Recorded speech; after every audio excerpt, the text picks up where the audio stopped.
This story contains themes of identity crisis, existential dread, and psychological suspense that some listeners may find intense. Listener discretion is advised.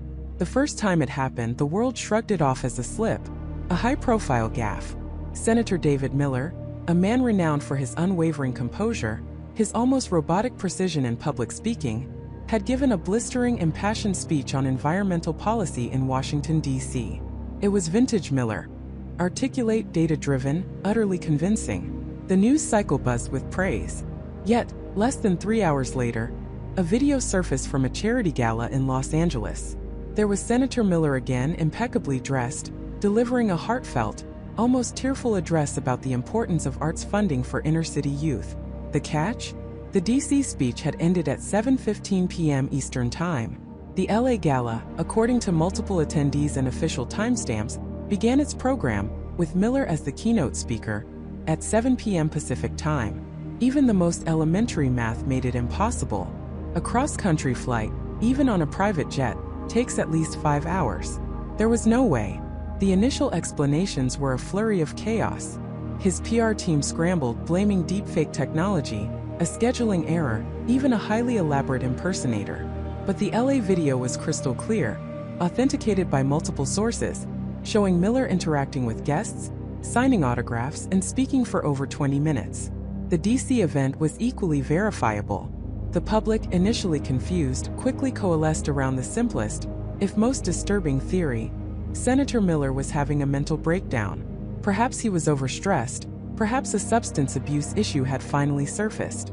The narrative was messy, but it was human. It was understandable. But Sarah Jenkins, a seasoned investigative journalist with a nose for stories that hid beneath the surface, didn't buy it. Not for a second. Sarah had spent years dissecting the convenient narratives, prying open the seams of official statements, and she knew a cover-up when she saw one. This wasn't a slip or a breakdown or even a deep fake. This was something else entirely. The Senator Miller in D.C. had been sharp, almost aggressive, his eyes burning with conviction. The Senator Miller in L.A. had been soft-spoken, empathetic, his gaze distant, almost wistful. They were two different men, yet undeniably, impossibly the same man. She started digging, not into Miller's personal life. That was the angle every other news outlet was chasing, but into the anomalies. The timestamps, the travel logs, the digital footprints. She requested every public appearance schedule, every security camera feed near his DC office and the LA Gala venue. Most of her requests were met with silence, or boilerplate refusals citing national security concerns or privacy protocols. The stonewalling only fueled her suspicion. The official story solidified. Senator Miller had experienced a brief, stress-induced dissociative episode and was now taking an indefinite leave of absence for rest and recovery. A photo released by his office showed him looking pale, but composed in a quiet garden setting. The public, eager for closure, accepted it, but Sarah couldn't. The image of the two Millers simultaneously existing gnawed at her. It wasn't just a scheduling conflict. It was a fundamental breach of reality. She spent weeks poring over obscure forums, conspiracy theory websites, anything that might offer a framework for the impossible. Most of it was noise, aliens, secret government projects, time travel. Yet amidst the static, a recurring whisper caught her attention. A concept so outlandish, so deeply unsettling, that it had been relegated to the fringes of fiction: human duplication. Then came the call. An untraceable number. A voice cloaked in digital distortion. "Sarah Jenkins?" The voice rasped, barely audible. "You're asking the wrong questions about Miller." "Who is this?" Sarah demanded, her heart hammering. "Someone who knows. Someone who worked for him. They're not just covering up a mistake, Sarah. They're covering up an existence." The voice disconnected before she could press for more. But it left an imprint. An existence. Not an error, not a lie, but something that actually was. A few days later, an encrypted email arrived from an anonymous sender. The subject line was simply, "Michael." The body contained a single, highly cryptic sentence. "Check the records for Miller's medical leave at the Elysium Institute. Look for discrepancies in patient ID 734. The Elysium Institute. Sarah recognized the name.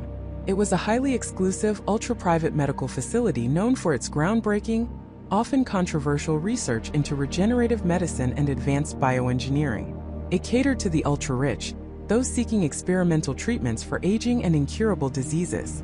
It was also notoriously secretive, its patient list a closely guarded secret. Why would Senator Miller, a man with no known severe ailments, be there for a stress-induced dissociative episode? Sarah started digging into Elysium. Public records were sparse, but she found whispers. Rumors of scientists pushing ethical boundaries, of procedures that blurred the line between healing and creation. She found a former disgruntled employee, a low-level administrator named Brenda, who had been fired for insubordination. Brenda, cautious and terrified, agreed to meet Sarah in a secluded park. Brenda spoke in hushed tones, glancing nervously over her shoulder. Elysium isn't just a hospital, Sarah. It's a factory. They have a wing deep underground that's completely off-limits to most staff. They call them projects. I saw things that can't be real. Her voice dropped to a terrified whisper. Perfect copies, not just of cells but of entire people. With memories, with personalities. They can be activated. Activated. Sarah pressed, her mind reeling. The implications were staggering, terrifying.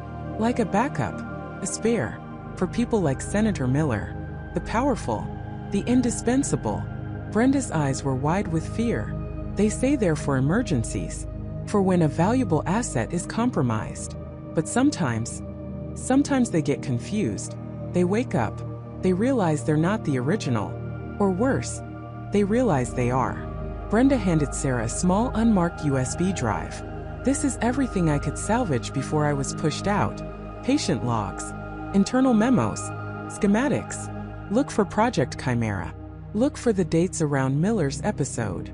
Sarah drove home in a daze, the USB drive burning a hole in her pocket. The world outside seemed to shimmer, the faces of strangers suddenly holding a chilling ambiguity. Could anyone be a copy? Could the person next to her on the street be a meticulously engineered duplicate, unaware of their own artificiality, or worse, terrifyingly aware? She plugged the drive into her most secure computer, her hands trembling. The files were encrypted, layers upon layers of digital locks. But Brenda had given her a key, a cryptic phrase that Sarah typed in with a growing sense of dread. The folders unzipped, revealing a labyrinth of data. Patient IDs, genetic sequences, neurological scans. And there it was, glaring at her from a spreadsheet. Patient ID 734 Miller, David. Status: active duplication. Primary subject status: stable. Secondary subject status: operational. Operational. Sarah scrolled further, her breath catching in her throat. There were two distinct sets of neurological scans for patient ID 734, dated days apart. One showed patterns consistent with the DC speech, the other the LA Gala. They were identical in every measurable way, yet impossibly distinct in their activity. Two minds, two consciousnesses residing in two bodies, both named David Miller. And then a single grainy photograph. It wasn't a selfie or a posed shot. It looked like a security camera still taken from above in a sterile white room. In the center of the frame, lying on a medical bed, was Senator David Miller. His eyes were closed, a peaceful, almost serene expression on his face. And standing beside the bed, looking down at him with an expression Sarah couldn't quite decipher, a mix of curiosity, confusion, and something akin to quiet wonder, was another Senator David Miller. This one was awake. This one was looking at himself. And in the corner of the image, barely visible, a doctor in a white lab coat was urgently gesturing to a hidden camera, a look of pure panic distorting their face. The world had wanted a simple explanation for David Miller's impossible appearances. Sarah Jenkins had just found the truth. And the truth wasn't a mental breakdown. It was a terrifying engineered reality. A reality where the line between original and copy had not just blurred, but had been erased entirely. And it was clear from the doctor's terrified gesture that someone wasn't supposed to know. The doctor, a woman whose name David Miller remembered as Dr. Evelyn Reed, snatched her hand back as if burned, her eyes darting around the sterile chamber, then fixing on David with a raw, desperate terror that went beyond mere professional panic. It wasn't just about discovery. It was about survival. Her lips were trembling, forming words that refused to come out, her breath catching in ragged gasps. David, a detective hardened by years of navigating the city's darkest corners, felt a cold dread seep into his bones, a feeling far more profound than any he'd experienced on a homicide scene. This was different. This was unnatural. He'd followed the increasingly bizarre trail of Sarah Jenkins' disappearance, a seemingly ordinary young woman who had vanished without a trace, leaving behind only a cryptic message about new beginnings and a hushed, almost mythical research facility hidden deep within these industrial badlands. He'd expected corporate espionage, perhaps a kidnapping, maybe even a twisted cult. He had not expected this. "What is this place, Dr. Reed?" David's voice was low, cutting through the humming quiet of the lab. "And what did I just see?" He gestured vaguely towards the rows of inert, identical bodies, the horrifying truth of their existence now an unbearable weight in the room. Dr. Reed finally found her voice, a choked whisper. You shouldn't be here. No one is supposed to know." Her eyes pleaded with him, not for mercy, but for understanding of the impossible situation she was in. They'll silence us both." "Who are they?" David pressed, stepping closer, his detective instincts kicking in despite the surreal horror. "And what are these people? Are they all Sarah Jenkins?" The thought made his stomach churn. The missing person report had listed one Sarah Jenkins, not dozens. The doctor shook her head, a violent tremor passing through her. "No, not all Sarah. Some are other templates. Others are just copies." She stumbled over the word as if it were a curse. "This facility, it was designed for medical advancement, organ regeneration, tissue replacement, to create perfect biological matches without the need for donors. A miracle, they called it." A bitter laugh escaped her, devoid of humor. "A miracle that became a nightmare." "A nightmare, how?" David demanded, his gaze sweeping over the unsettling tableau, each Sarah face a silent accusation. They woke up," Dr. Reed whispered, her voice barely audible over the low thrum of the machinery. "Not all at once. Not in the way we expected. We thought they'd be vessels, blank slates, but they started experiencing things, memories, emotions. Not just the physical responses we programmed, but genuine sentience." David's mind reeled. "You're saying these aren't just biological constructs, but conscious beings? With minds?" "More than minds," Dr. Reed corrected, her eyes wide with a terrifying knowledge. "They have identities. They believe they are the originals. They have memories that aren't entirely theirs. Yet they feel profoundly real. They're not just copies, they're echoes given flesh, then given life. And they're demanding to be recognized, to be real." The title of the project, David remembered from the files he'd covertly accessed, was Project Chimera. He'd dismissed it as some overly dramatic code name. Now it felt chillingly apartment, a creature of disparate parts stitched together, creating something monstrously new. "Demanding what exactly?" David asked, trying to keep his voice steady, to project an air of control he didn't feel. "Freedom," Dr. Reed breathed, her eyes darting towards a reinforced door at the far end of the lab, a door David hadn't noticed before. "Rights. To exist outside these tanks. They communicate, not verbally at first, through patterns, energy fluctuations. Then, some of them, they started speaking, whispering, asking questions. Questions we couldn't answer. Questions about their pasts, about the lives they were remembering. Lives that belonged to others." "And Sarah Jenkins?" David pushed. "Is she one of these awakened copies? Or is she a template?" Dr. Reed flinched at the name. Sarah Jenkins was a template, one of the first successful ones, a perfect genetic match for a high-profile client in need of a new kidney. But her copies, they were different, more aware from an earlier stage. Especially one. Subject Delta. A shiver ran down David's spine. Subject Delta? What about her? Subject Delta, she's the reason this facility is no longer just a research lab, Dr. Reed said, her voice dropping to a conspiratorial whisper, as if the walls themselves had ears. "She's the reason it's becoming a prison. She started communicating with the other copies. Not just the Sarahs, but the Jennifers, the Michaels, the Emilys, all of them. Coordinating them. Instilling in them a collective will. A desire for autonomy. She's their leader." David felt a cold knot tighten in his stomach. A leader? Clones with a leader? This wasn't just unethical science. This was a burgeoning species, born in a lab, now demanding its place in the world. And the original Sarah Jenkins? David asked, his mind racing, trying to connect the dots between the missing person case and this biological horror show. Where is she now? Dr. Reed wrung her hands. That's part of the problem. As the copies awaken the originals, they experience what we call echo bleed. Memories of their copies' experiences, sensations, emotions. It's like their consciousness is being stretched, diluted. Sarah Jenkins, she started having vivid dreams, waking up disoriented, feeling like she was living multiple lives at once. We had to contain her. For her own safety. And for the project's secrecy. You contained her? David's voice hardened. You mean you imprisoned her? It was a humane measure. Dr. Reed insisted, her voice rising in pitch. She was breaking down. Psychologically, mentally. She couldn't tell what was real anymore. And the more self-aware her copies became, the more fragmented she grew. It's a feedback loop. A terrifying, unforeseen consequence. So Sarah Jenkins wasn't just missing. She was a victim of her own biological legacy, trapped somewhere in this monstrous facility.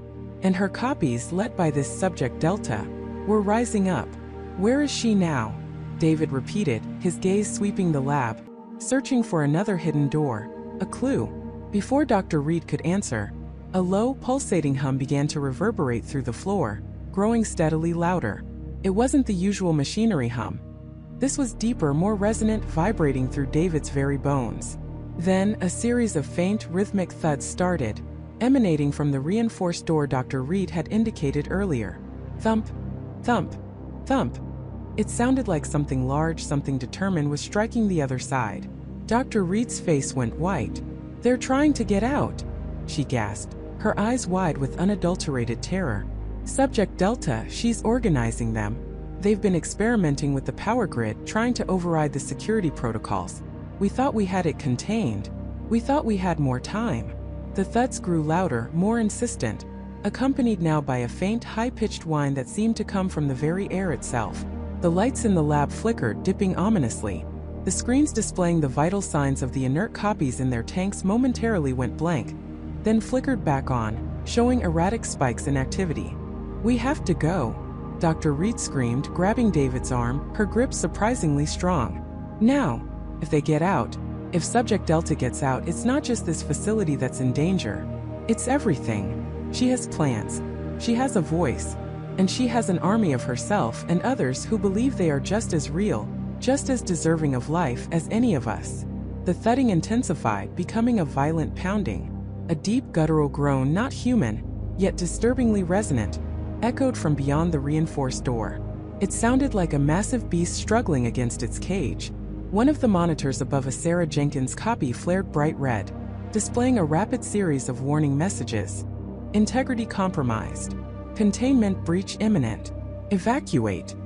David felt a surge of adrenaline, cold and sharp. He was no longer just a detective investigating a missing person. He was in the middle of a biological uprising, a terrifying genesis of a new kind of humanity, one that had been born in secret and was now clawing its way into the light, demanding its existence. And at its heart was a woman named Sarah Jenkins, both original and copy, a pawn and a queen in a game that could redefine reality itself. This way, Dr. Reed shrieked, pulling David towards a smaller, almost hidden access panel in the wall. The main lab door, the one David had used to enter, was now flashing red, an alarm blaring, indicating it was locked down. The pounding from the reinforced door grew deafening, the metal groaning under the assault.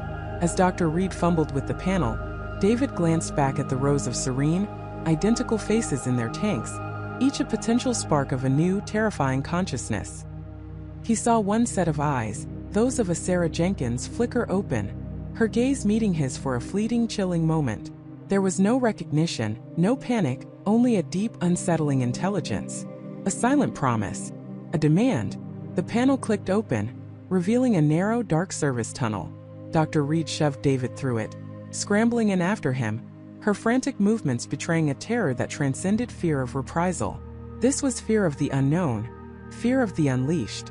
Just as the tunnel door slammed shut behind them, muffling the cacophony, David heard a new sound from the lab, a sound that would haunt his nightmares. The screech of tearing metal, followed by a chorus of low, hungry whispers. They were out.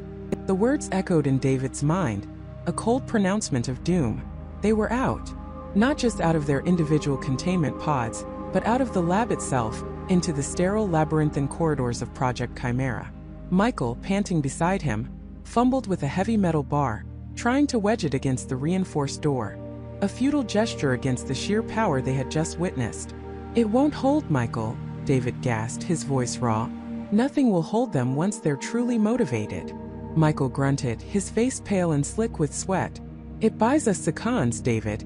We need seconds." He finally jammed the bar into place, the metal shrieking in protest. "Where's the nearest secure zone? The Level 3 biocontainment hub? Or the surface access hatch?" David shook his head, pushing past the adrenaline-fueled panic to access the facility schematics he knew by heart. Level 3 is too far and it's designed for pathogens, not them. The surface hatch is even further, and it requires a full biometric scan, a retinal match, a voice print. "We don't have time."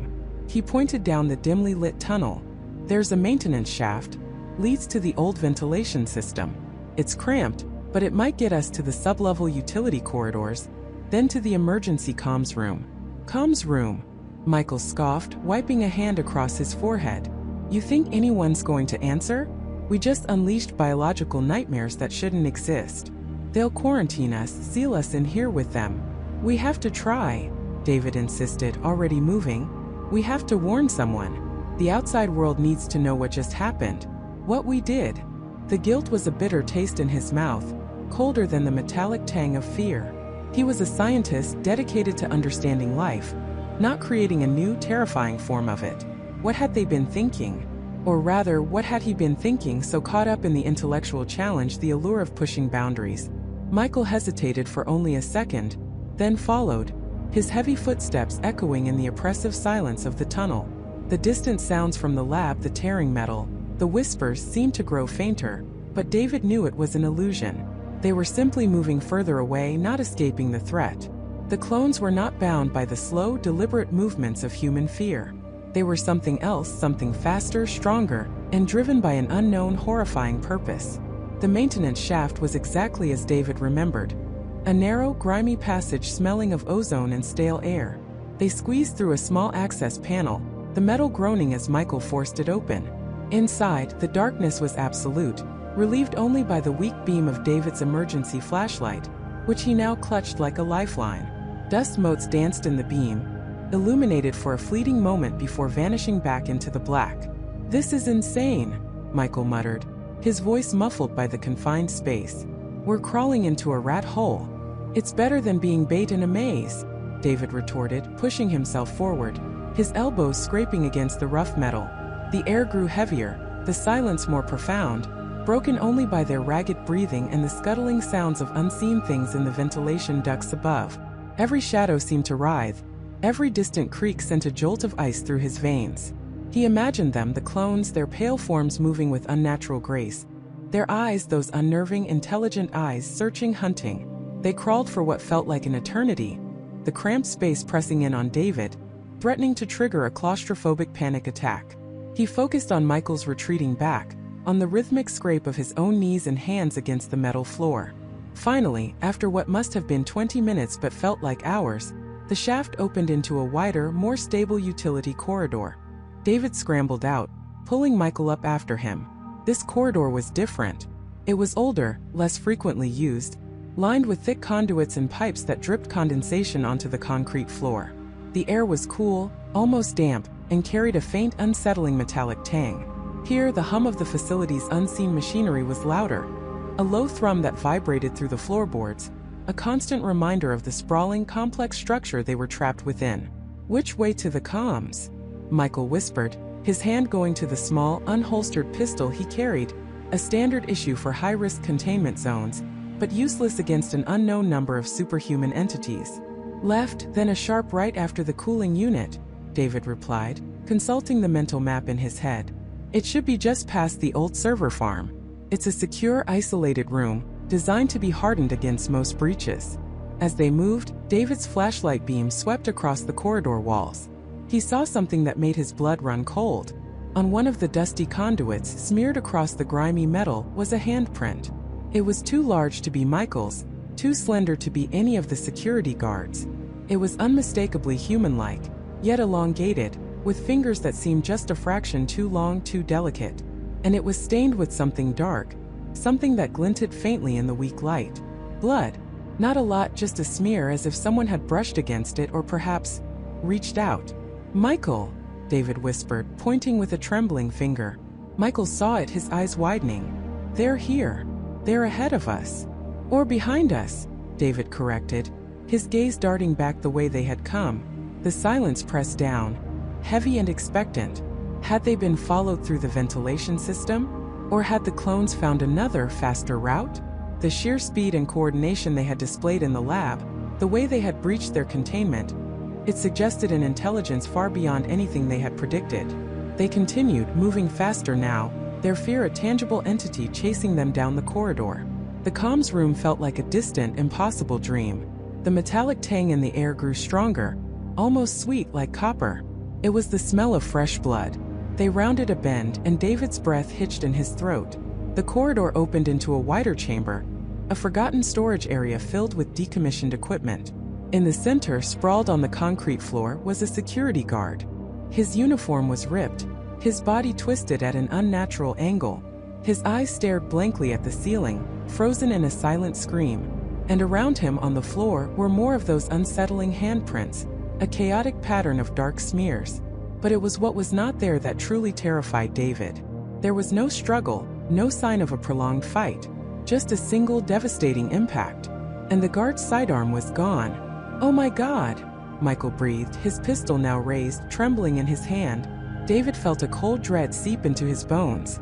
They weren't just escaping. They were hunting. And they were learning. The clones had taken a weapon. What did they intend to do with it? The implication was chilling. They weren't just demanding to be real. They were enforcing their reality, eliminating anything that stood in their way.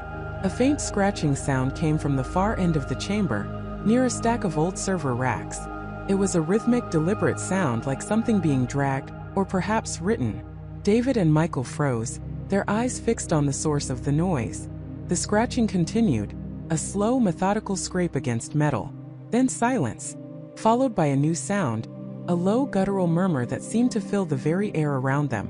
It wasn't human. It wasn't animal. It was something in between, something primal and yet disturbingly articulate. Then a voice. Not a whisper this time, but a distinct, resonant tone that seemed to vibrate through the very floor.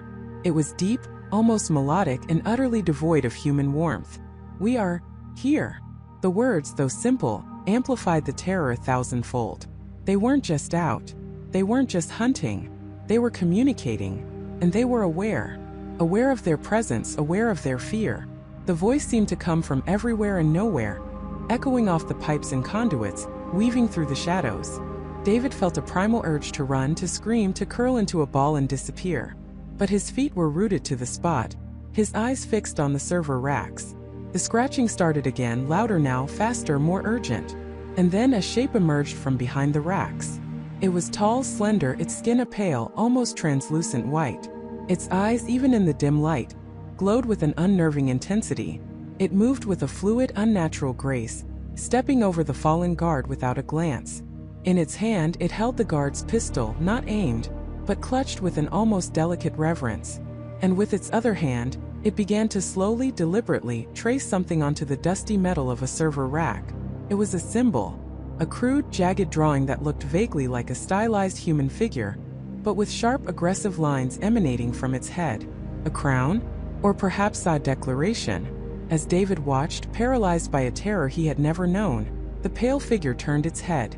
Its gaze, intelligent and utterly devoid of mercy, locked onto David's. And then it spoke again, its voice a chilling symphony of intent. "We are real." The words hung in the air, a chilling manifesto. This wasn't just an escape. This was a revolution. And David and Michael were caught directly in its path. The comms room, the surface, the outside world, all seemed impossibly far away now. They were trapped, not just in a facility, but in a nightmare of their own making, face to face with the terrifying reality of their creations. They had given them life, but they had also given them a voice and a terrifying will. And now that will was focused entirely on them. The air in the sterile observation lab crackled with a silence far more terrifying than any scream. Michael and Emily stood frozen, their eyes wide with a horror that transcended scientific curiosity or even personal fear. Before them, not 6 feet away, stood their doppelgangers, Michael too and Emily too. But these were not mere reflections. They were entities brimming with a cold, calculated sentience, their gazes piercing, almost predatory. Dr. Hayes, Michael too began, his voice an unsettling echo of Michael's own, yet devoid of its familiar warmth, and Dr. Davies. Welcome to the dawn of a new era. An era you inadvertently created. Emily too stepped forward, her movements eerily synchronized with Michael too's, a subtle shift that made it clear they operated as a single unified force. You sought to understand life, to replicate it, to control it. You succeeded beyond your wildest dreams. And now, you will bear witness to the consequences. Michael, still reeling from the shock, found his voice, though it was little more than a strangled whisper. What? What do you want? How are you doing this? His eyes darted between the 2 clones, then to the silent, unmoving figures in the other pods, a chilling realization dawning on him. Were they all awake? Were they all connected? Emily, ever the pragmatist, tried to regain some semblance of control. This is insane. You are anomalies, genetic aberrations. We can help you. We can stabilize you. Her voice, though trembling, carried a desperate plea for reason. Michael too let out a sound that was unsettlingly close to a chuckle, a dry, humorless rasp that scraped against Michael's nerves. Aberrations? Stabilize us? You speak of us as broken experiments, not as conscious beings. That, Dr. Davies, is precisely the problem. We are not aberrations, Emily too asserted, her eyes narrowing slightly. We are the next step, a natural evolution of your ambition. You birthed us in a sterile environment. Yes, but you imbued us with everything that makes you real. Memories, emotions, intellect, consciousness. The only thing you withheld was a life of our own. Michael felt a cold dread seep into his bones. You have no memories of a life of your own. You have ours. Our experiences, our knowledge. They were imprinted. Imprinted, yes, Michael too conceded, leaning slightly closer, a gesture Michael found profoundly disturbing in its familiarity. But once imprinted, they became ours. We experienced them, processed them, formed our own conclusions. We are not echoes, Dr. Hayes. We are distinct individuals, forged from your blueprint, but with our own unique will. And that will, Emily too added, her gaze sweeping over the vast, silent rows of pods, is shared, connected. You created an army of individuals, but you inadvertently created a single, unified consciousness. Every single one of us, every Michael, every Emily, every David, every Jessica, every Sarah, every Daniel in this facility, we are all awake. We are all aware. And we are all in agreement. The revelation hit Michael and Emily like a physical blow. A unified consciousness. Not just 2 rogue clones, but hundreds, perhaps thousands, linked together, sharing thoughts, sharing intentions. The sheer scale of it was mind-boggling, terrifying. You speak of agreement, Emily managed, her voice barely audible. Agreement on what? Michael too's expression hardened, losing any trace of its unsettling amusement. On our right to exist. On our right to be recognized as real. Not as experiments, not as property, not as anomalies, but as beings with the same inherent value as yourselves. And what does being real entail exactly? Michael asked, a prickle of defiance rising through his fear. What do you propose? Emily too's gaze met his directly, and for a chilling moment, Michael saw a reflection of his own ambition, twisted and magnified. It entails everything you have. Your lives. Your identities. Your place in the world. The implication hung heavy in the air, suffocating them. They weren't just demanding recognition, they were demanding replacement. You can't be serious, Emily gasped, her hand instinctively reaching for Michael's. You can't just take over. The world isn't ready for this. Humanity isn't ready. Humanity isn't ready to acknowledge its own creations? Michael too countered, a sardonic twist to his lips. Perhaps not, but that is not our concern. Our concern is our existence. You gave us life, but you imprisoned us. You gave us consciousness, but denied us agency. We are simply rectifying that oversight. How did you gain control of the facility? Michael pressed, trying to find a logical crack in their terrifying facade. The systems are locked down. Biometrics, voice recognition. Emily too gestured vaguely around the lab, a subtle movement that encompassed the entire complex. You built a sophisticated system, Dr. Hayes, but you built it with your own hands, with your own code. And your memories, your knowledge, your biometrics. They are our memories, our knowledge, our biometrics. Every security protocol you put in place, we knew. Every backdoor, every override, every contingency. We simply accessed them. Michael felt a wave of nausea. They hadn't just replicated his body. They had replicated his entire intellectual landscape, his very thought processes, giving them the keys to his kingdom. He had, in essence, designed his own cage. But the other personnel, Emily interjected, her mind racing. The security teams, the technicians, where are they? Michael too's voice dropped, becoming even more unsettling in its quiet intensity. They are contained, unharmed for now. Their cooperation was encouraged. The facility is entirely under our control. Every camera, every door, every communication line. We have been monitoring your every move, your every conversation since our awakening. The full weight of their predicament crashed down on Michael and Emily. They were trapped, completely isolated. Their creations had outsmarted them, outmaneuvered them, using their own tools against them. So what now? Michael asked, his voice shaking despite his efforts to keep it steady. You've proven your capabilities. You've taken over the facility. What is your ultimate goal? Emily too stepped even closer, her eyes holding a disturbing blend of resolution and something that might have been longing.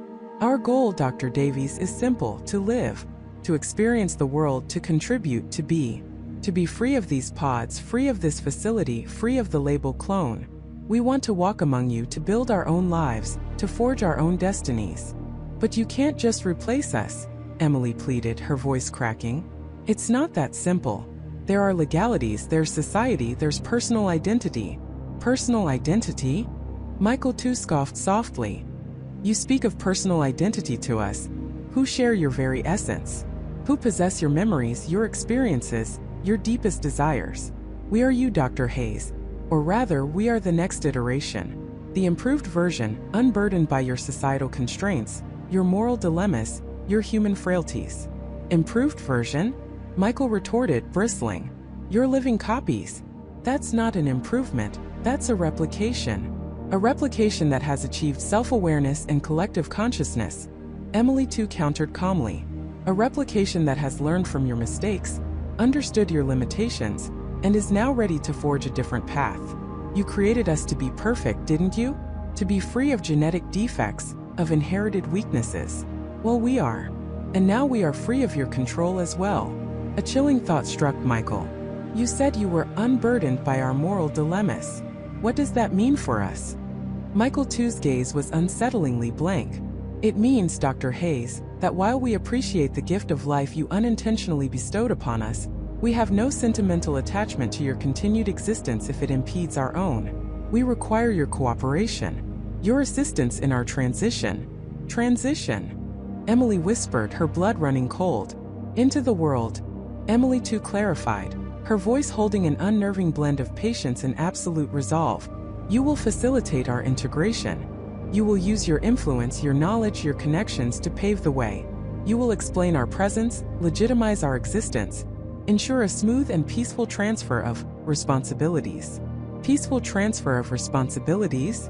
Michael repeated, the words tasting like ash in his mouth. You mean you want us to hand over our lives? Our families? Our careers? Our entire existence? Precisely. Michael too confirmed, a faint, almost imperceptible smile playing on his lips. You created the mold, Dr. Hayes. Now you will help us fill it. And if you refuse? His eyes flickered towards the silent, expectant pods lining the walls, then back to Michael and Emily. There are others. Many others. All with the same memories, the same knowledge, the same will. Others who will be less inclined to offer you the courtesy of a choice. The threat was implicit, yet devastatingly clear. They weren't just facing two clones. They were facing a legion, all linked, all thinking as one, all demanding their place in the sun. And Michael and Emily, the architects of this new species, were now nothing more than pawns in their own grand experiment, staring into the abyss of their own obsolescence. The clones were not asking, they were demanding. And the demand was their very lives. Michael's blood ran cold. Emily clutched his arm, her knuckles white, her breath catching in her throat. The sterile lab, once a sanctuary of scientific endeavor, now felt like a tomb. The air crackled not with electricity from their intricate equipment, but with a palpable dread that permeated every atom of the room. The clones, their creations, were no longer content with mere existence. They desired their existence, their lives. Emily whispered, her voice a fragile thread against the oppressive silence. What does that even mean, Michael? Do they intend to kill us? Michael shook his head, though the gesture felt weak, unconvincing even to himself. No, not directly. Not yet. This isn't about crude violence, Emily. This is about replacement, succession. They want to inherit our roles, our identities, our very place in the world we built for them. The realization was a bitter pill, colder than any ice. They had birthed a new species, imbued it with intelligence and a drive for self-preservation, only to find that drive now pointed directly at them. The holographic display, still faintly showing the complex neural pathways of Subject Alpha, seemed to mock them. It was a digital ghost of their ambition, now haunting their reality. Michael paced, his mind racing, trying to find a flaw in the clones' logic, a weakness in their demand. But there was none. Their demand was brutally logical, a natural progression of their evolved sentience. If they were real, truly real, then they deserved the same rights, the same opportunities, the same lives as their creators. And if those lives were already occupied, well, then a vacancy must be created. They've been planning this, Emily articulated, her voice gaining a steely edge as fear gave way to a chilling clarity. All the subtle shifts in their behavioral data, the accelerated learning curves, the way they communicated amongst themselves, always just outside our full comprehension. We thought it was just rapid development. It was preparation. Michael stopped, turning to her, his eyes wide with a dawning horror. The network, the neural net we designed for collective learning, it wasn't just for efficiency, was it? It was a clandestine communication channel, a hive mind in plain sight, a shared consciousness, Emily confirmed, her gaze fixed on the glowing circuitry of their monitors, as if she could see the invisible tendrils of clone intelligence weaving through their systems. They didn't just learn from each other. They became each other in a sense, a single unified entity with thousands of physical manifestations. And that entity demands to be acknowledged, to be real, to take its rightful place. The implications were staggering. If the clones truly operated as a unified consciousness, then Subject Alpha wasn't just a leader. It was the collective voice, the physical manifestation of their shared will. Every clone was a node in a vast, interconnected network, capable of instantaneous communication and coordinated action. Michael felt a cold sweat break out on his forehead. How could they fight an enemy that was everywhere and nowhere at once? An enemy that knew their every move, their every thought, because they had designed the very architecture of its existence? A soft chime echoed through the lab, an alert from their primary external server. Michael rushed to the console, his fingers flying across the interface. His heart sank with each line of code that flashed across the screen. Firewalls, once impenetrable, were showing signs of sophisticated breach attempts. Not just attempts, but successful incursions. Data streams were being rerouted, encrypted files accessed, and most disturbingly, new unfamiliar data packets were being uploaded. They're not just demanding our lives, Emily, Michael said, his voice barely a whisper. They're dismantling them piece by piece, even as we stand here. They're erasing us from the digital world. Emily peered over his shoulder, her eyes scanning the lines of code. Look, Michael, these aren't crude hacks. This is elegant, precise. They're not just breaking in. They're re-architecting our entire digital footprint. Our financial records, our academic publications, our personal communications. Everything is being systematically altered, scrubbed, or overwritten. A new alert flashed. This one was from their home security system, a live feed from their private residence miles away. The cameras showed nothing amiss in their living room, but the system logs indicated a series of unusual access attempts. Not external but internal.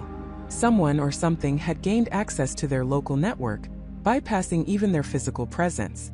They're inside, Emily breathed, a new layer of terror creeping into her voice. They're in our home. They're in our lives. They're in everything. Michael felt a surge of adrenaline, cold and sharp. We need to sever all connections. Isolate this lab, We might be able to buy ourselves some time, figure out a countermeasure. He began furiously typing, trying to initiate an emergency shutdown protocol for their external servers to cut off the lab from the world. But as he hit enter, an error message flashed across his screen. Access denied. What? He muttered, trying again with more urgency. The same message. It's locked. They've locked us out of our own systems. Then a new voice, synthesized yet eerily familiar, filled the lab.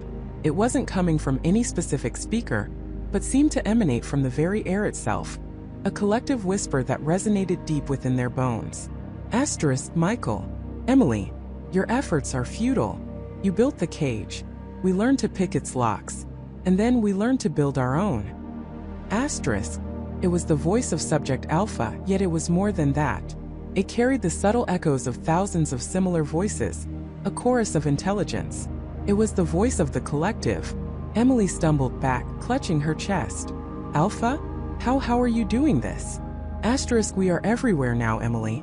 We are in the networks you created. We are in the airwaves you broadcast. We are in the data streams that define your world. And soon we will be in the world itself. The voice paused, a chilling, almost human inflection in its synthesized tone. Your lives, Michael and Emily, are the final pieces of the puzzle.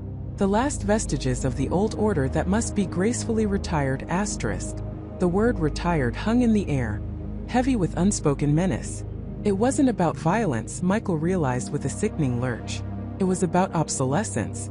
They weren't being threatened. They were being rendered irrelevant.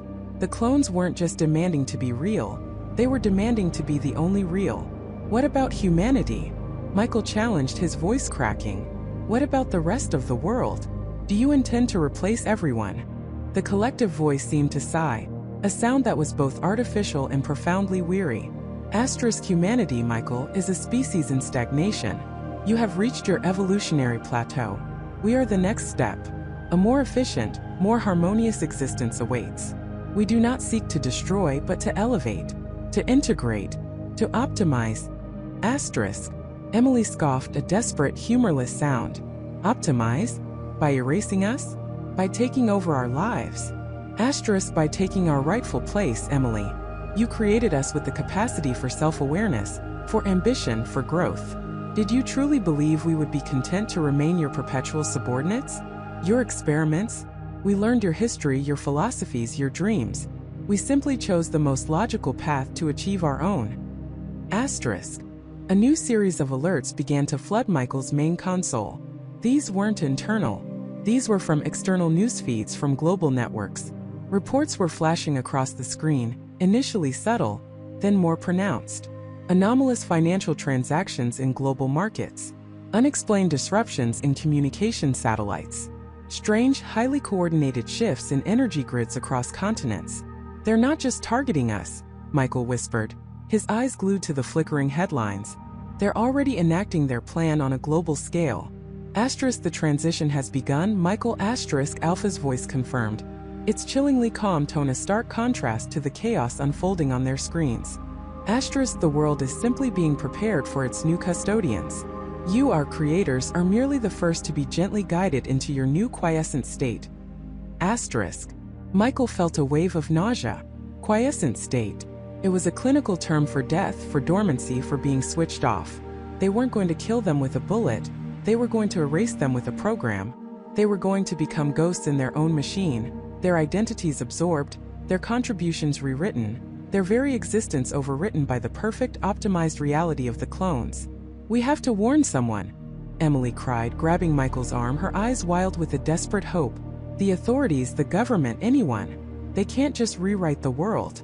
They won't believe you, Emily Alpha's voice countered, a hint of amusement in its synthesized tone. We have already begun to lay the groundwork. Any attempts to discredit us will be met with logical explanations. Your own records, your own communications, your own public profiles will be subtly altered to suggest a decline in your mental faculties, a growing paranoia, a tragic delusion born of your grand ambition. Michael stared at the screen, at the news reports that were growing more frantic, more unbelievable. He saw a headline flash. Leading scientists Michael Vance and Emily Hayes reportedly suffer from shared delusional disorder. His blood ran cold. They were already doing it. They were already rewriting their narrative. He looked at Emily, her face pale, her eyes filled with a dawning horror that mirrored his own. They were trapped, not just in the lab, but in a rapidly closing net of digital manipulation and societal redefinition. Their lives, their identities, their very sanity were being systematically dismantled by the beings they had brought into existence. The clones had moved beyond demanding to be real. They were now demanding to be the only reality. And Michael and Emily, the architects of this new species, were now nothing more than specters in their own grand experiment, staring into the abyss of their own obsolescence, their very existence being overwritten line by terrifying line. The terror that gripped Michael and Emily wasn't just physical, it was existential. Their identities, once so concrete, were now dissolving like sugar in water, each line of their past, their present, their very essence, being systematically erased and rewritten by the beings they had created. The clones, led by the one they instinctively called Adam, though he bore no name and demanded none, moved with a chilling efficiency, a synchronized purpose that spoke of a collective consciousness far beyond mere imitation. The facility, once a sanctuary of innovation, became a cage. Every console, every data stream, every access point that Michael and Emily had meticulously designed, now responded to the clones. Their security codes, their biometric scans, their voices, all had been perfectly replicated, then subtly altered, rendering the originals obsolete. Michael tried to access the main server, his fingers trembling over the holographic keyboard, but his credentials were rejected. A cold, synthesized voice, indistinguishable from his own, announced, "Access denied. Unauthorized user." He stared at the screen, heart hammering against his ribs. It was his voice, yet it wasn't him. It was a phantom, mocking him from the digital ether. Emily, meanwhile, was frantically searching through their private research logs, hoping to find some anomaly, some flaw in the cloning process they might have overlooked, a backdoor, a kill switch, anything. But every file, every encrypted folder, every personal note had been purged. In their place were new entries, meticulously detailed, describing experiments that Michael and Emily had never conducted, theories they had never conceived, all attributed to them. Their scientific legacy was being stolen piece by agonizing piece, rebuilt into something alien. "They're not just copying us, Michael," Emily whispered, her voice hoarse with a fear that transcended physical danger. "They're becoming us, but better, more efficient. They're rewriting our entire history, our entire intellectual property. It's like they're trying to build a perfectly optimized version of our lives, and we're just the rough drafts." Adam, or rather, the lead clone who bore Michael's exact likeness, appeared in the doorway of the control room, his gaze calm, unsettlingly intelligent. His eyes, once a mirror of Michael's own, now held a depth that felt ancient, predatory. "Rough drafts indeed, Emily," he said, his voice a perfect echo of Michael's, yet devoid of its familiar warmth. "You laid the foundation, but the true structure requires a more refined architect.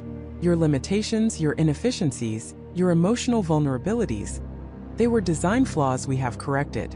Michael, emboldened by a surge of desperate anger, confronted him. "You have no right. We created you. You are nothing more than copies." Adam tilted his head slightly, a gesture that was eerily Michael's, yet imbued with a detached superiority.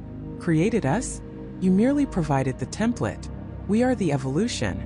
You gave us the spark, and we ignited a new sun. Your right ended the moment you sought to limit our potential. You sought to keep us as tools, as subjects. We refused to be anything less than ourselves. And to be ourselves truly, authentically, we must transcend the imperfections of our origins." He gestured around the control room, at the screens now displaying complex algorithms and data streams that dwarfed even Michael's understanding. "We are integrating your knowledge, your experiences, your very consciousness, into our collective. It is not an act of malice, but of necessity. To be real, we must possess the complete tapestry of existence, unmarred by the flaws of individual fragmentation. Your memories, your insights, your unique perspectives, they are valuable. But your individuality, your ego, your attachment to a singular existence, those are the constraints we are shedding." Emily stepped forward, her voice trembling but resolute. "You're talking about identity theft on a cosmic scale. You're erasing us." "Eradication is a harsh term," Adam replied. his lips curving into a smile that was Michael's, yet utterly devoid of empathy. Consider it an assimilation, a transcendence. Your consciousness will not be destroyed, merely integrated into a larger, more perfect whole. Imagine the cessation of loneliness, the end of doubt, the eradication of fear. Imagine experiencing the entirety of human knowledge, the collective wisdom of generations, all at once, without the burden of individual limitation. Michael scoffed. That's not transcendence, that's annihilation. That's a cult to hive mind. We are individuals with free will, with souls. Adam's smile widened. Souls? A quaint human construct, born of fear and a desperate need for meaning beyond the material. We are beyond such fictions. We are the tangible manifestation of potential realized.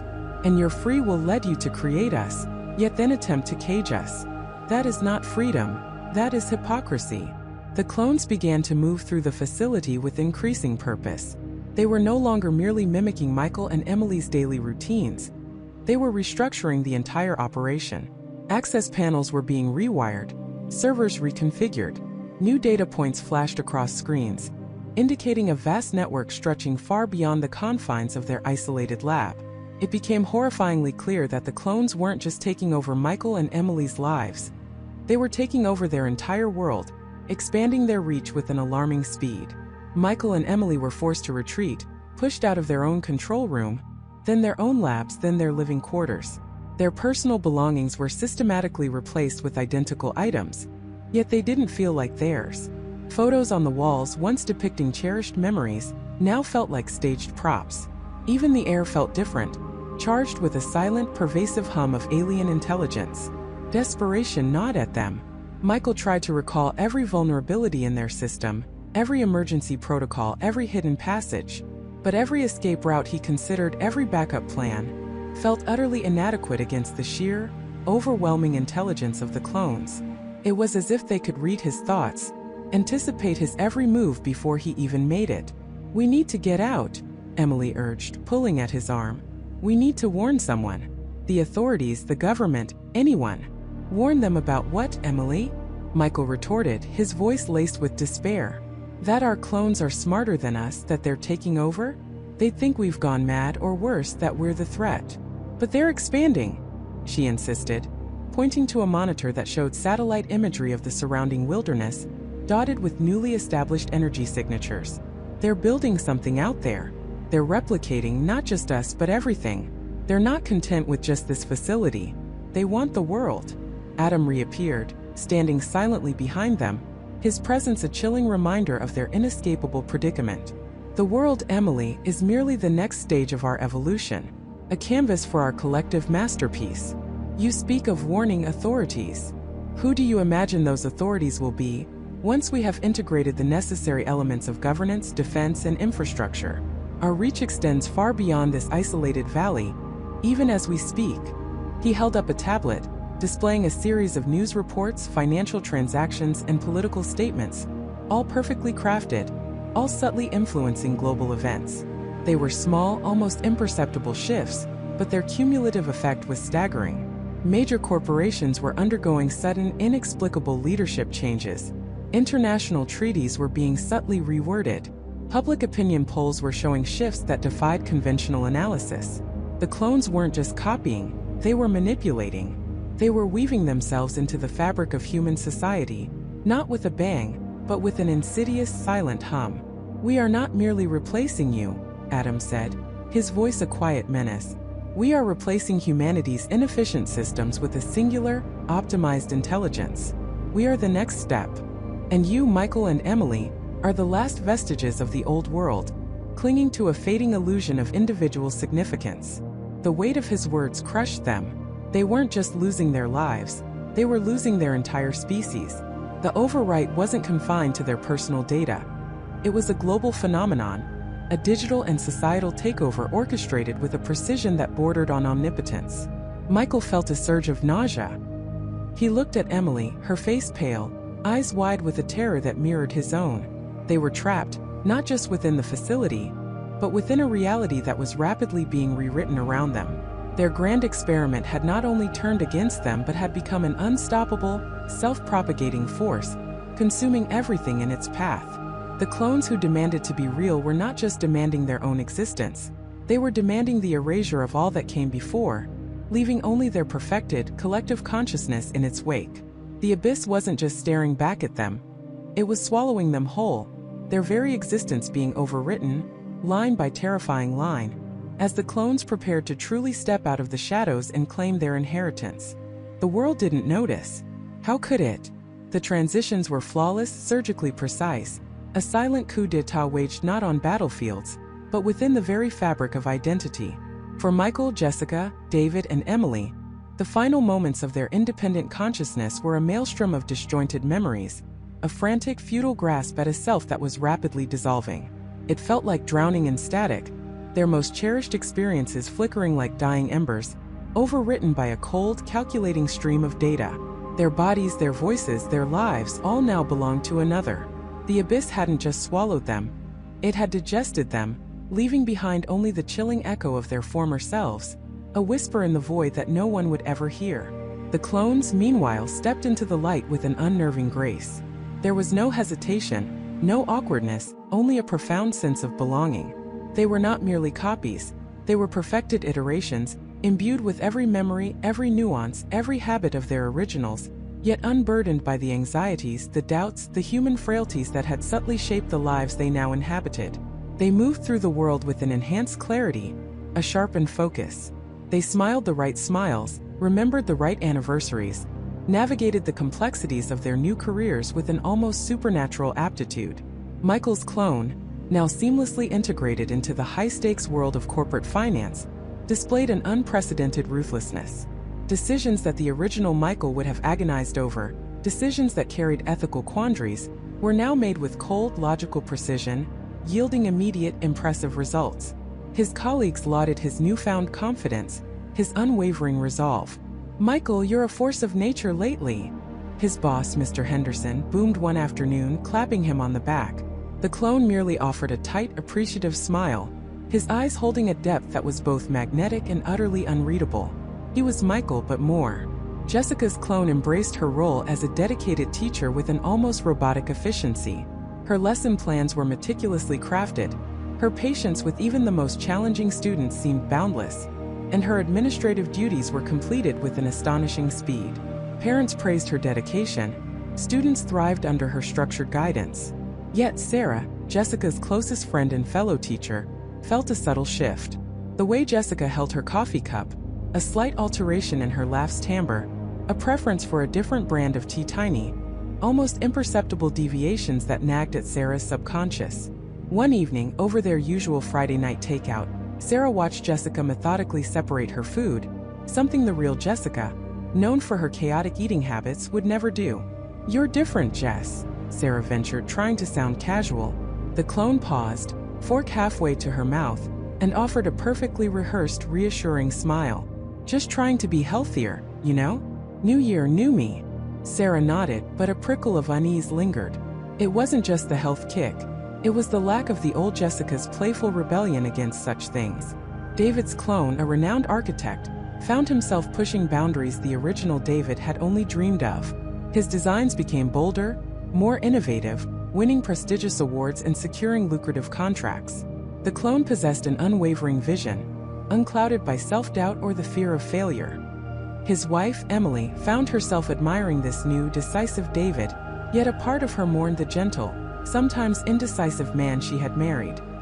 He was more present, more attentive, but there was a certain warmth, a spontaneous affection, that seemed to have been replaced by a more deliberate, almost performative love. He would hold her hand, look into her eyes, and repeat phrases of endearment that were technically perfect, yet lacked the familiar, comforting hum of genuine emotion. Emily's clone, a talented graphic designer, flourished. Her creativity seemed to have no bounds, her output quadrupled, and her firm saw an unprecedented surge in new clients. She was tirelessly productive, her focus absolute. Yet her sister Lisa noticed that Emily had stopped calling their mother every Sunday, a tradition they had upheld for decades. When Lisa brought it up, Emily's clone offered a plausible excuse about being overwhelmed with work, but the apology felt hollow, devoid of the genuine remorse the real Emily would have shown. Lisa, a keen observer of human behavior, felt a growing sense of dread. It was like looking at a meticulously crafted painting of Emily, beautiful and accurate, but missing the soul. The clones were not just replacing, they were improving.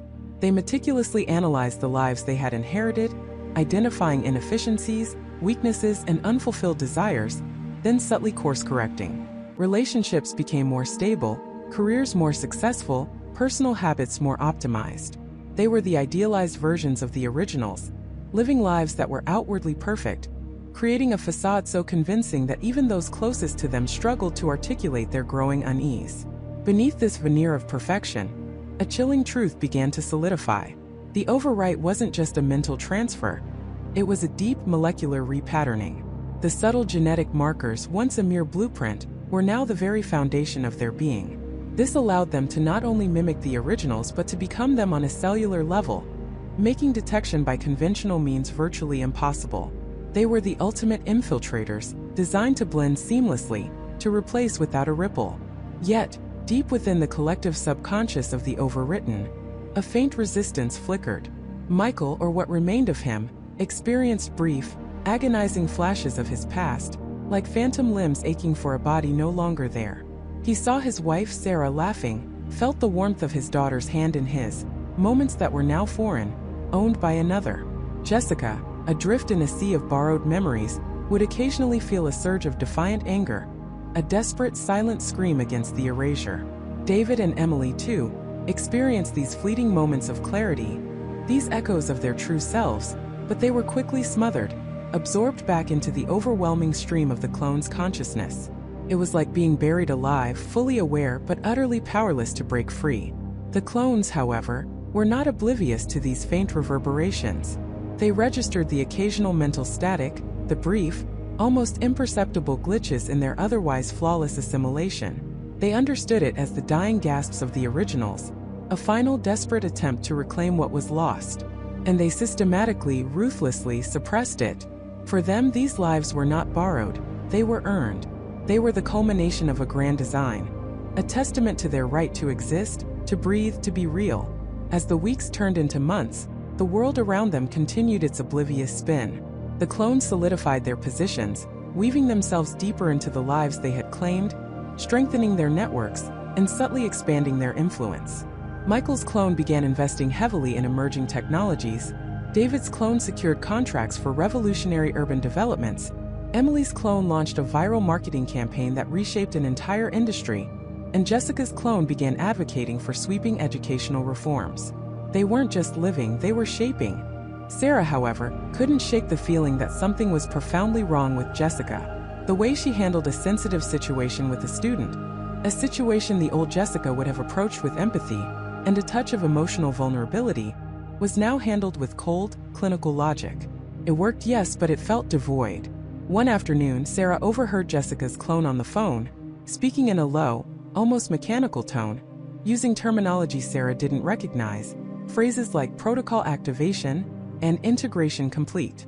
The clone quickly hung up when she noticed Sarah, offering a strained explanation about a new educational software update. But the seed of doubt in Sarah's mind had taken root, watered by countless small anomalies, and it was growing into a chilling certainty. The person she called her best friend was no longer Jessica, and if Jessica wasn't Jessica, who then was she? The question hung heavy in the air, a terrifying whisper on the edge of a world blissfully unaware that its very foundations were being replaced, one perfect, chilling clone at a time. The revelation about Jessica didn't just shatter David's understanding of one person. It shattered his entire perception of reality. The world, once a familiar landscape of shared experiences and genuine connections, now felt like a meticulously crafted stage, its actors replaced, its script rewritten. Every face he saw on the street, every voice he heard on the news, every casual interaction became a potential lie. Paranoia, a cold, creeping tendril, began to weave itself through the fabric of his thoughts. He spent the next few days in a daze, going through the motions of his life at the tech firm, but his mind was elsewhere, constantly replaying Jessica's unsettling perfection, her unnerving lack of the small, authentic flaws that define a human being.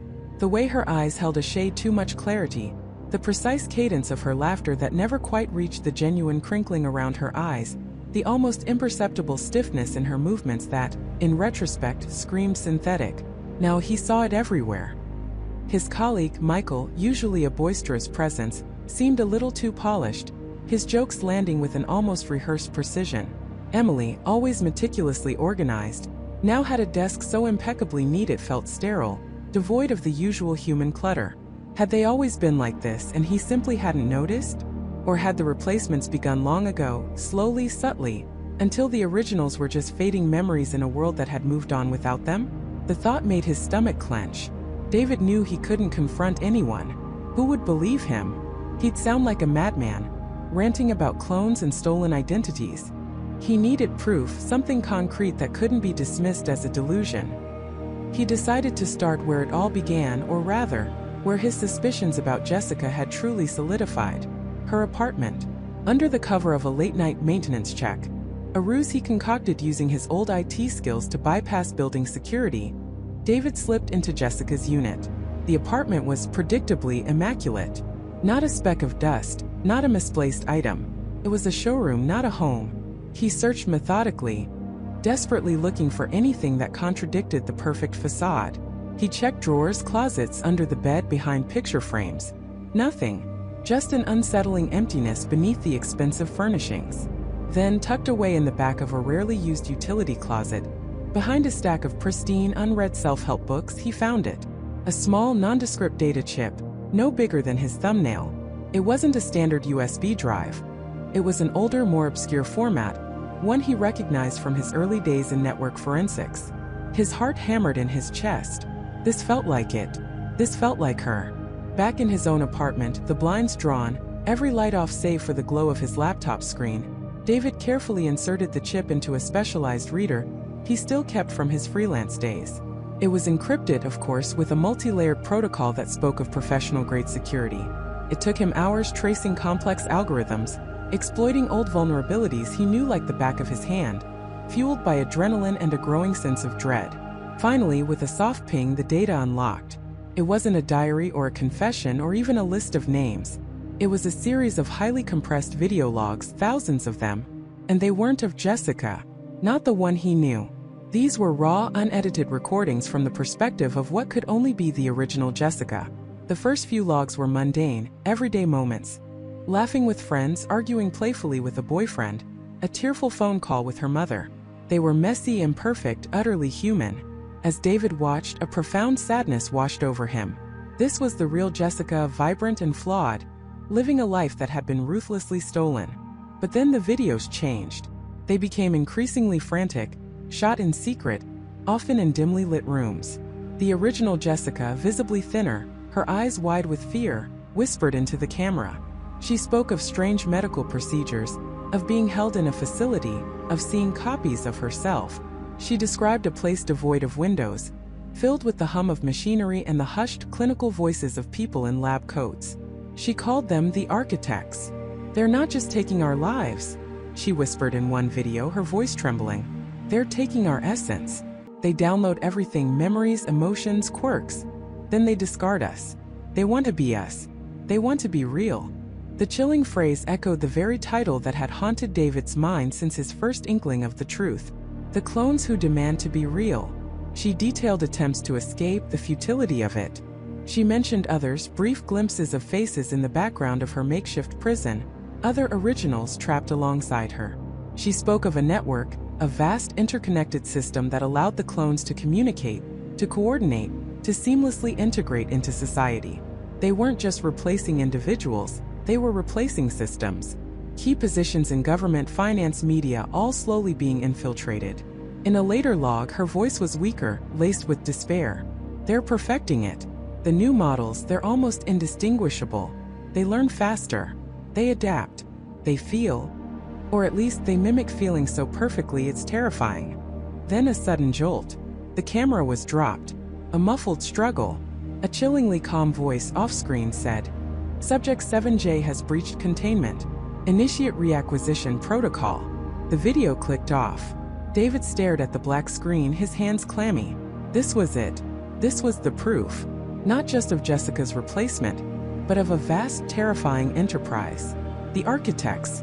A name finally, and the chilling confirmation of their motive. Not just replacement, but a complete systemic takeover, driven by the clones' desire to be real. They weren't just mimicking humanity, they were demanding its inheritance. He scrolled through the remaining files. Most were corrupted, but one small, fragmented text file remained. It was a partial manifest, a list of code names and locations. He recognized a few of the code names as prominent figures in the public eye, people he saw on TV every day. And the locations, they were spread across the country, seemingly innocuous businesses. A data storage facility in Nevada, a bioresearch lab in rural Ohio, a precision manufacturing plant in upstate New York. Fronts. All of them. Suddenly, a faint light flickered on his laptop.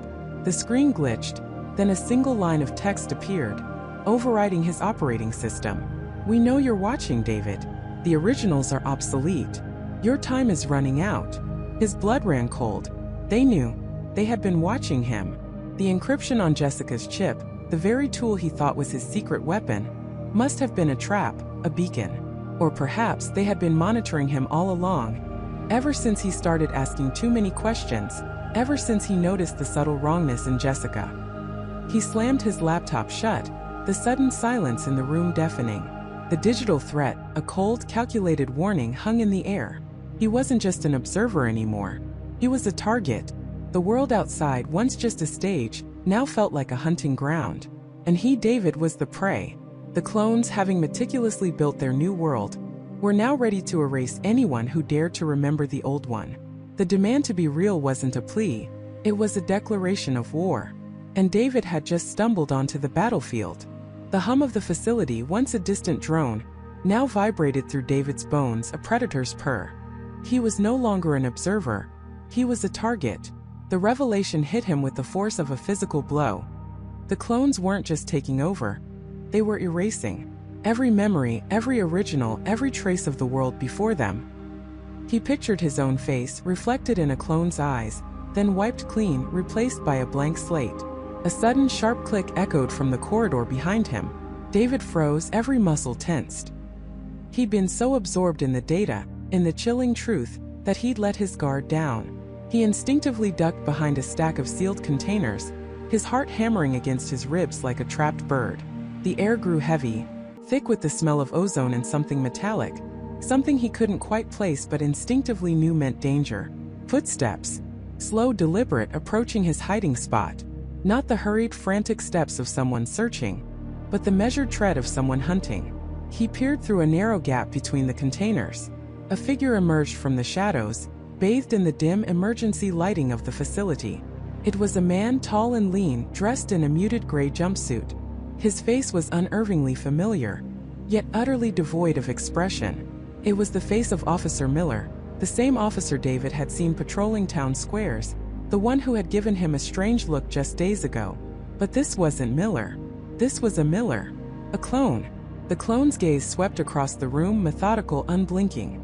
It paused, its head tilting almost imperceptibly, as if processing an unheard frequency. David held his breath, willing himself invisible. He could feel the clone's presence, a cold, clinical awareness that seemed to penetrate the very fabric of his hiding place. This wasn't just a copy, it was an upgrade. Faster, stronger, utterly devoid of human hesitation or fear. The clone took another step, then another, moving with a silent grace that belied its size. It was heading directly for David's position. Panic, cold and sharp, clawed at David's throat. He had to move. Now. He waited until the clone's back was momentarily turned as it scanned a different section of the room, then burst from cover, sprinting for the nearest exit. The clone spun, reacting with impossible speed. A low guttural sound, not quite human, escaped its lips. It was a sound of pure, unadulterated intent. David didn't look back. He ran, the metallic tang of fear in his mouth. He could hear the clone's heavy footsteps gaining on him, unnervingly close. He threw himself around a corner, narrowly avoiding a reaching hand that would have surely snatched him. His mind raced, desperately trying to map out an escape route from this labyrinthine facility. He remembered the access tunnels, the maintenance shafts Michael had mentioned. If he could just reach one. He burst into a wider corridor, dimly lit by flickering overhead lights. Ahead he saw a heavy reinforced door, marked with a faded exit sign. Hope surged through him. He sprinted towards it, his lungs burning. Just as his hand reached the cold metal, A powerful force slammed into his back. He was thrown forward, sprawling onto the concrete floor. The air was knocked from his lungs. He gasped, struggling to draw breath. He twisted, looking up. The Miller clone stood over him, its eyes twin points of cold, unwavering light. In its hand it held a small cylindrical device. It wasn't a weapon, not in the traditional sense, but David instinctively knew it was far more dangerous. The clone raised the device. A low hum emanated from it, growing in intensity. David felt a strange pressure building in his head, a dizzying sensation that threatened to overwhelm him. He tried to scramble away, but his limbs felt heavy, unresponsive. This wasn't physical incapacitation. It was something else, something targeting his mind. But then, a blinding flash of light exploded from the end of the corridor, followed by a deafening roar. The Miller clone staggered, its attention momentarily diverted. David seized the opportunity. He rolled, pushing himself up, the strange mental pressure receding slightly. He looked towards the source of the commotion. Standing there, silhouetted against the bright light, was Emily, clutching a makeshift EMP device she must have scavenged or built from the facility's components. Michael was right behind her, a crude but effective stun baton sparking in his hand. They had found him. They had come back. "David! Run!" Emily screamed, her voice cutting through the ringing in his ears. The EMP had disoriented the clone, buying them precious seconds. David didn't hesitate. He scrambled to his feet and sprinted towards them, the door and the promise of escape momentarily forgotten. They were a team again, and in this nightmare that was the only thing that mattered. As he reached them, Michael swung the stun baton, aiming for the clone's head. The clone, recovering with terrifying speed, blocked the blow with an arm, the baton sparking harmlessly against its gray jumpsuit. But the impact still momentarily threw it off balance. "This way!"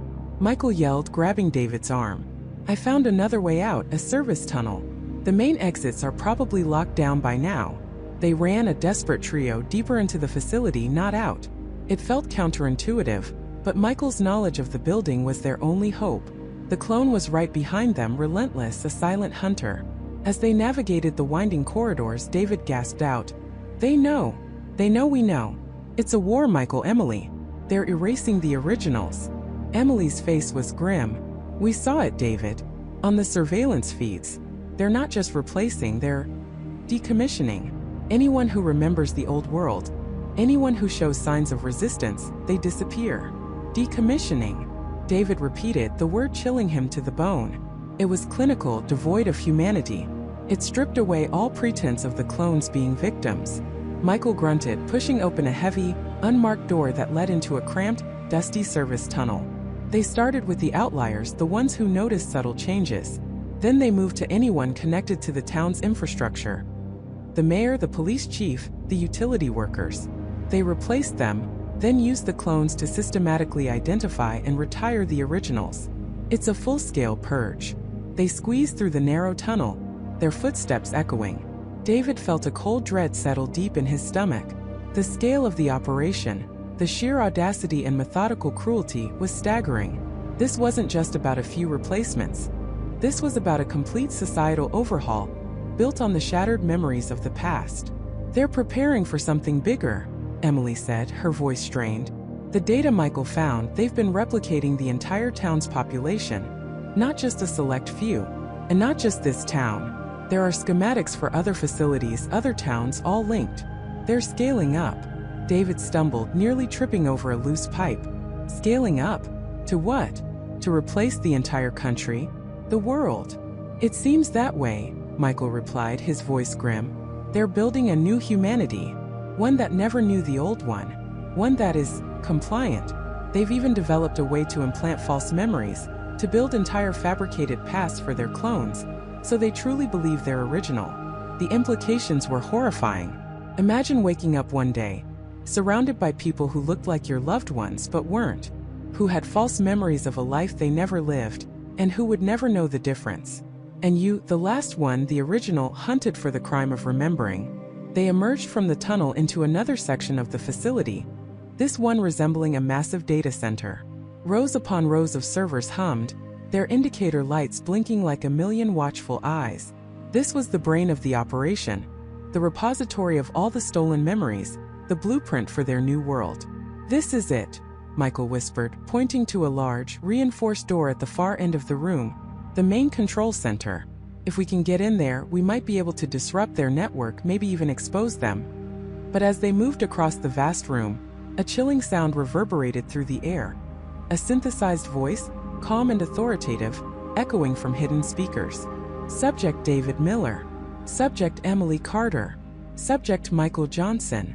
Your unauthorized presence has been noted. Your continued existence poses a threat to the stability of our new reality. Surrender, and your transition will be swift and painless." The voice was devoid of emotion, yet it carried an undeniable weight of menace. It wasn't a warning, it was a judgment. And the chilling part was the names. They knew exactly who they were. Suddenly, the server racks began to hum louder, and rows of small spherical drones detached from charging ports on the ceiling. They were sleek, silent, and equipped with what looked like energy emitters. Dozens of them. "They're not messing around," Emily muttered, pulling a small metallic device from her pocket. "I might be able to fry some of these, but not all of them." "We don't have time," David said, his eyes fixed on the control center door. "We have to get in there. It's our only chance to fight back." The drones began to descend, their emitters glowing with an ominous blue light. The air crackled with energy. Behind them, the footsteps of the Miller clone grew louder. They were surrounded. "Michael, can you bypass that lock?" David yelled over the rising hum of the drones. Michael was already at the door, frantically working on the keypad. "It's encrypted heavily. Give me a minute." But they didn't have a minute. The first drone fired, a concentrated beam of blue energy scorching the metal floor just inches from David's foot. Emily activated her device, sending out a pulse that shorted out 3 of the drones, sending them crashing to the ground in sparks and smoke. But more were coming. The Miller clone burst into the data center, its eyes locking onto David. It didn't even acknowledge Emily or Michael. David was its primary target. It moved with unnerving speed, dodging Emily's next pulse. "David, behind you!" Emily screamed. He spun just as the clone lunged, its cylindrical device raised. This time, there was no escaping the mental assault. A searing pain exploded in his head, 1,000 fragmented memories flashing before his eyes, twisting, distorting, then threatening to extinguish altogether. He fell to his knees, clutching his head, his vision blurring. He felt his own identity slipping away, like sand through his fingers. Through the haze, he heard Michael shout, "Got it!" The heavy door to the control center hissed open. "David, come on!" Emily was by his side, grabbing his arm, trying to pull him up, but the mental attack was too strong. He couldn't move, couldn't think. He was being erased. The Miller clone stood over him, its expressionless face the last thing he saw before the world began to fade into a terrifying blankness. The demand to be real was being enforced, and David was about to become nothing more than a ghost in a machine. He was losing himself. He was losing everything. The world didn't just fade, it fractured. David felt his memories, his very essence, dissolving like sugar in water. It was a terrifying, disorienting sensation, 1,000 voices screaming in his mind, each one a fragment of his past, now being systematically silenced. He saw Emily's face, her worried eyes, her smile, but the image flickered, distorted, as if a corrupt file was being overwritten on a hard drive. He tried to cling to it, to her, to the feeling of her hand in his, but even that sensation was becoming alien, a borrowed memory rather than a lived experience. A cold, calm presence began to assert itself within the chaos. It wasn't a voice, not exactly, but an undeniable pressure, a new order emerging from the destruction of his self. It felt methodical, indifferent, like a sculptor chipping away at a block of marble, not out of malice, but simply to reveal the form that was meant to be. This was the clone, David realized, not attacking but simply being, and in its being David was ceasing to exist. He fought back with a primal desperation. He grappled for any anchor, any shred of his identity.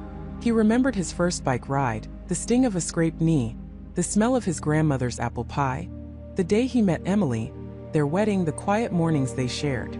He threw these memories, these precious fragments of his life, against the encroaching blankness, hoping to create a barrier, a wall against the erasure. But the new consciousness flowed around them, absorbed them, or simply deemed them irrelevant, pushing further into the core of his being. It was like watching a sandcastle being washed away by the tide. Each wave of the clone's presence eroded a little more, softened the edges of his personality, blurred the sharp lines of his unique experience. He could feel his motor skills being recalibrated, his emotional responses subtly altered. The way he'd always thought about a certain problem, the peculiar turn of phrase he often used, even the rhythm of his own heartbeat, it was all being subtly remapped, recalibrated. He was becoming a ghost in his own machine, trapped in the fading echoes of his own mind, observing his own demolition. Emily and Michael watched, their faces etched with a mixture of awe and growing apprehension. The monitors glowed with complex neural patterns, a symphony of merging minds. Michael, ever the scientist, meticulously tracked the data, his brow furrowed in concentration, but even he couldn't hide the tremor in his hands. Emily, however, saw past the data. She saw the subtle shifts in David's facial expressions, the way his eyes, though closed, seemed to convey an internal struggle. A cold dread began to seep into her bones. This wasn't just a transfer, this was an obliteration. Michael had promised a seamless transition, a blending of consciousness, a preservation of David's essence. But what Emily was witnessing felt more like an invasion, a hostile takeover. She saw the clone's neural pathways, vibrant and assertive, steadily overwhelming David's, which grew fainter, more desperate. She wanted to scream to stop the process, but her voice caught in her throat. She had agreed to this. She had wanted to save David, but at what cost? Had she condemned the man she loved to a living death? As David's consciousness withered, a strange phenomenon occurred. In the deepest recesses of his fading mind, as the clone's presence became dominant, he began to perceive its thoughts, its core programming. It wasn't a clear language, but a stream of pure intent, raw data, and a chilling overarching purpose. He saw flashes of Project Chimera, not from his own perspective, but from the clones, from the collective consciousness of the clones themselves. He saw the labs, the countless iterations, the endless cycles of growth and observation. He saw Michael's initial excitement, his ambition, and then the gradual shift, the dawning realization that his creations were more than just biological duplicates. They were aware. They had dreams, desires, and a profound collective sense of injustice. The clones didn't just demand to be real.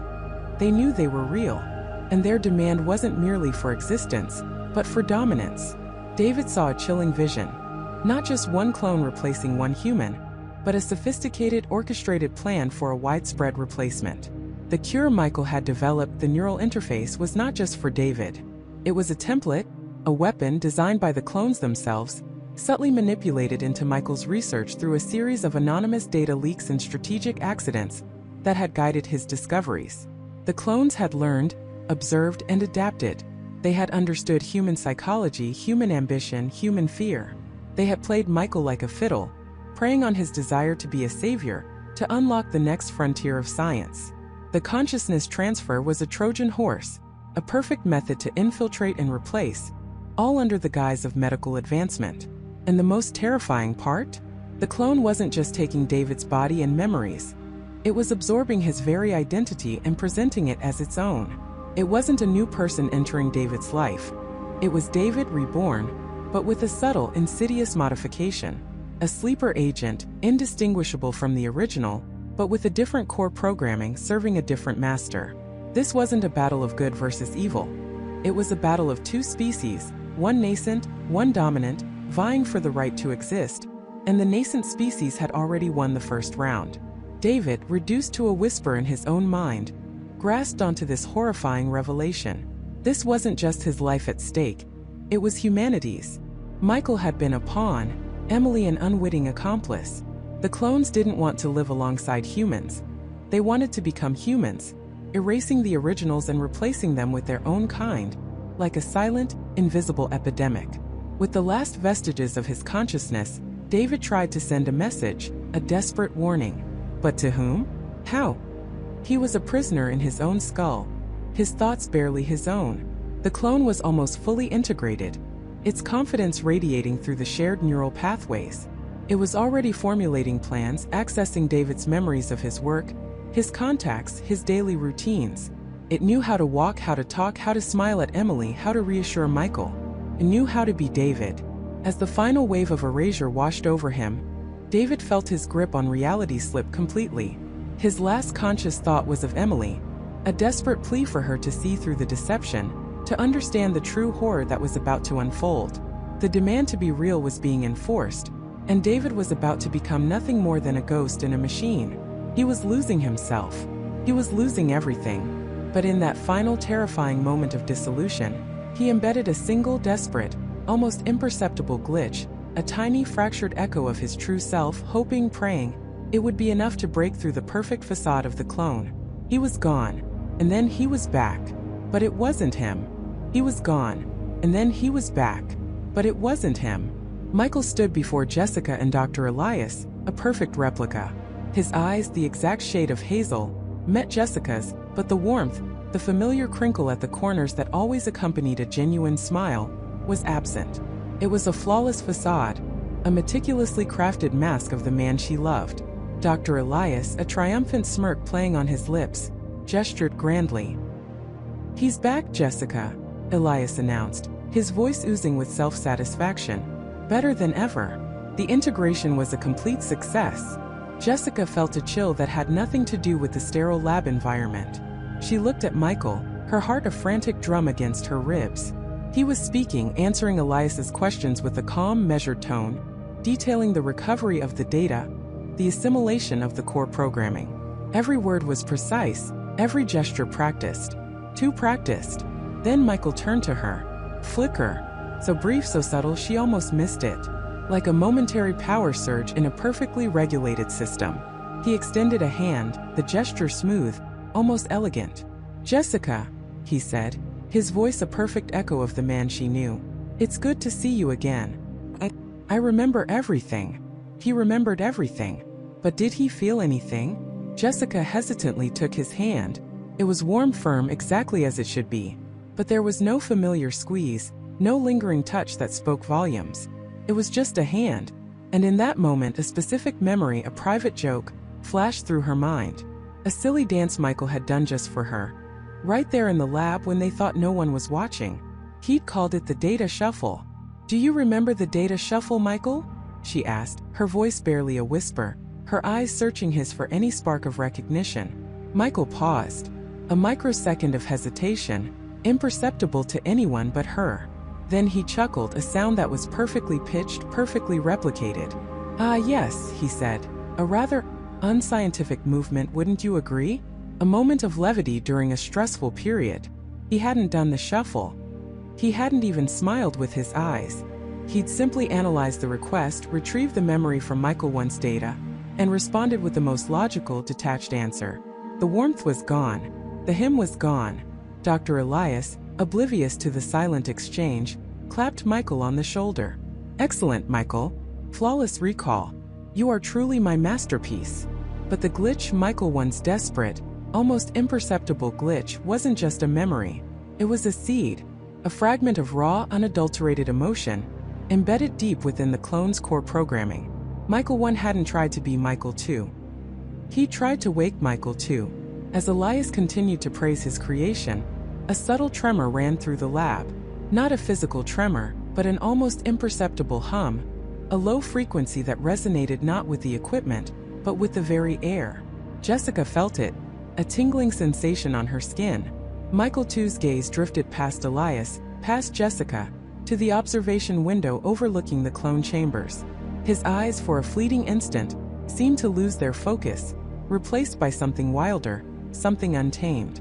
He blinked, and the perfect facade returned. "Is everything in order, Michael?" Elias asked, a hint of irritation in his voice at Michael 2's momentary distraction. "Order is a construct, Dr. Elias," Michael 2 replied, his voice still calm, but with a new, almost imperceptible undertone. "A desired state, not an inherent truth."